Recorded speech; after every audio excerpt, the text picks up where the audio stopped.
And that's good news. Really good news, especially for us out there who need a running back.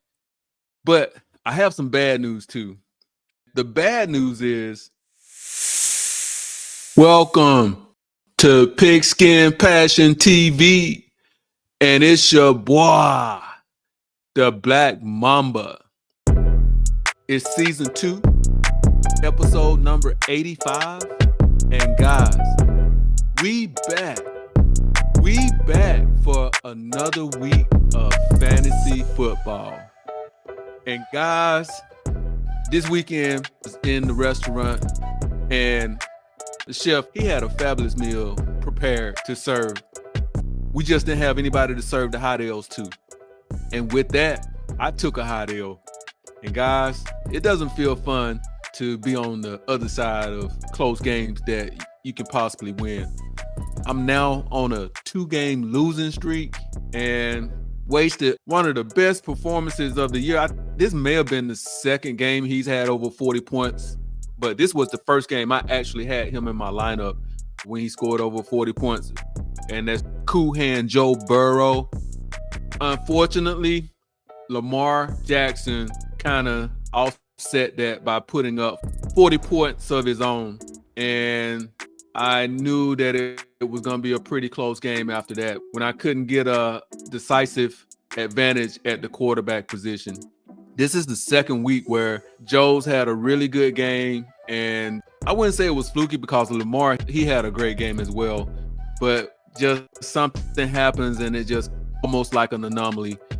But the great thing is I'm still 8-2, and I have a 2-game lead in my division.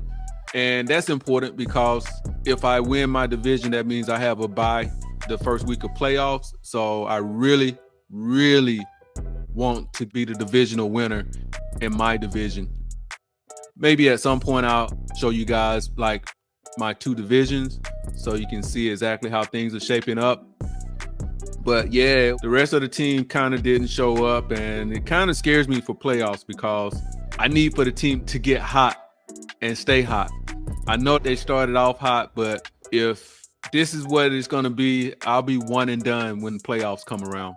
But with that said, let's talk about some of these waiver wire pickups for this week, guys. First, we'll start it off with the quarterbacks, which I really don't have a quarterback out there besides this guy who I've given you probably for the last, 3 weeks, and that's Drake May. I think he's still out there.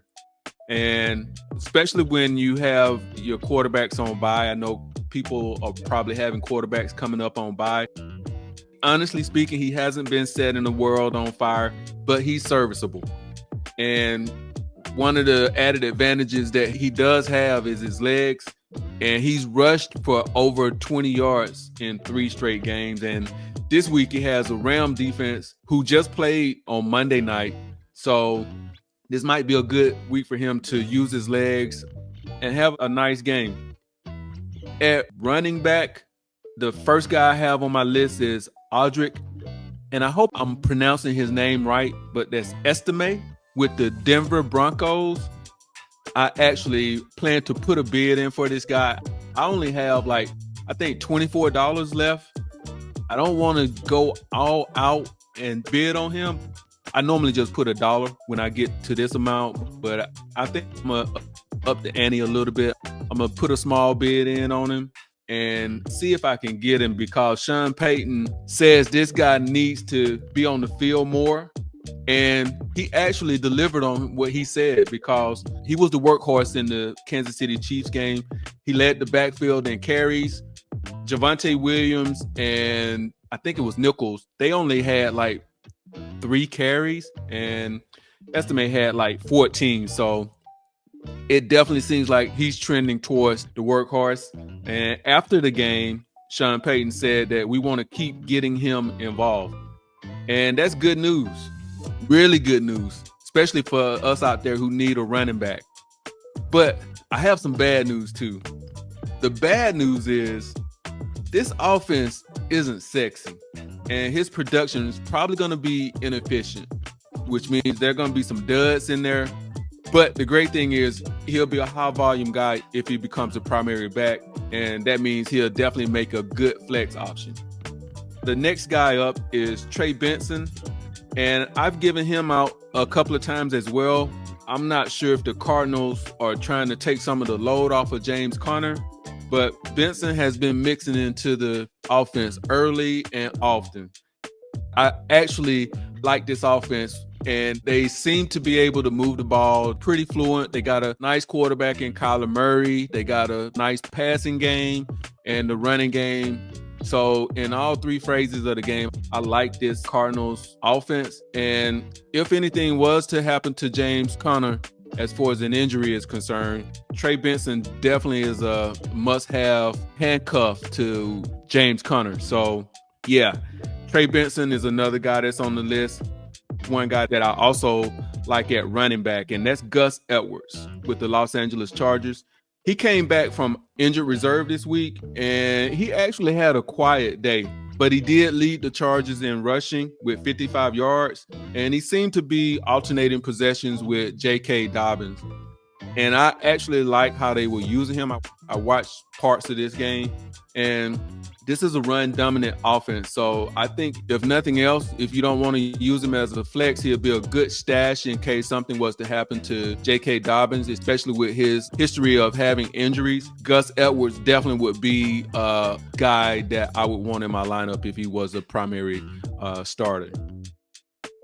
Let's move to wide receiver. At wide receiver is Ricky Pearsall with the San Francisco 49ers. And this is a great story because this guy didn't even know if he would fully recover from his gunshot wound over the summer. And now he's back on the football field. He caught his first career touchdown pass this weekend against the Tampa Bay Buccaneers. And I think with the injuries that they have at wide receiver, I think he's a lock to have a role in this offense. And that makes him a good flex option if the matchup is right. The next guy is Adonai Mitchell with the Indianapolis Colts. He had 6 catches for 71 yards against Buffalo. And if Michael Pittman misses some time, this means that he would have to step in and fill some shoes. I think this could be a good case for him. I think picking him up and maybe sitting him on the bench this week and kind of seeing how things go would be a good idea. He has some good matchups coming up in the next few weeks.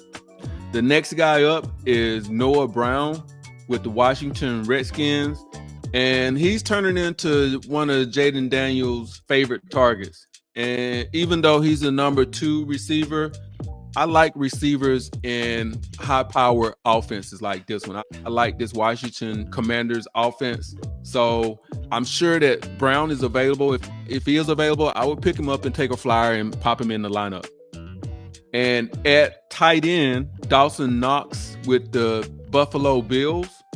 This weekend, Dalton Kincaid, he left the game with a knee injury. I don't know to what extent that injury is, but if Dawson gets to fill in, he could be a productive tight end in this offense, especially this week with Keon Coleman probably being out. And if Kincaid misses a significant amount of time, this could be a every week starter. So Dawson Knox is a guy that you may want to keep your eyes on.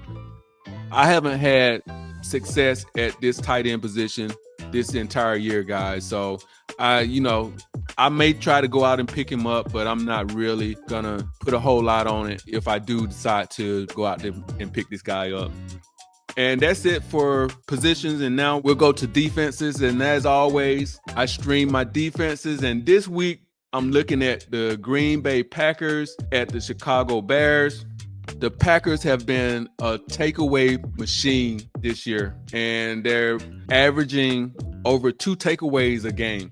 On the other side of the ball, the Bears, since week 7, they're only averaging 9 points a game. And the O-line hasn't been healthy. And Caleb Williams, he's standing back there and patting that ball way too long, guys. And he ranks 5th among quarterbacks being sacked when not being blitzed. And the Bears are also giving up like 6 sacks per game. So that's not a good combination. If I'm not able to get the Green Bay Packers, next up will be the Houston Texans versus the Dallas Cowboys. And with no Dak, the Cowboys offense looks anemic. They only scored 6 points and had 5 turnovers when they played Philadelphia this week. And the Texans, they had 5 interceptions against Jared Goff. I couldn't believe Detroit was able to still come back and win that game. So I like the Texans this week. And in addition to that, if you like them this week, they also have 2 good matchups in the next 2 weeks. They play Tennessee in week 12 and they play Jacksonville in week 13. So this may be a defense you'll hold on to for if you are. And my last defense is the New Orleans Saints. And they're playing the Cleveland Browns this weekend. And guys, I said it once and I'll say it again. Jameis Winston, he's a high-risk, high-reward quarterback. And he's going to give you plenty of chances to get interceptions. His first outing, he had a great outing. He did interceptions, even though he threw balls that could have been intercepted, but he threw 3 touchdowns. He wasn't so fortunate last game when he played the Chargers. He had 3 interceptions and he was also sacked 6 times. And, you get a mixed bag with Jameis, guys. And with that being said, he offers a high ceiling for turnovers. That's why I like the New Orleans Saints this weekend. Guys, with that, those are my waiver wire pickups this week. Let's go out and hopefully Black Mamba gets back on track this week and we open the diner up and we start back serving some hot ales. It's a crucial week this week. I really need this game. But I hope you guys are doing well in your fantasy leagues and go out and make a pickup that's going to make a difference in your game this week and in the rest of the year. And with that said, guys, do me a favor. Spike that like, comment, subscribe, and it's your boy, the Black Mamba. Out.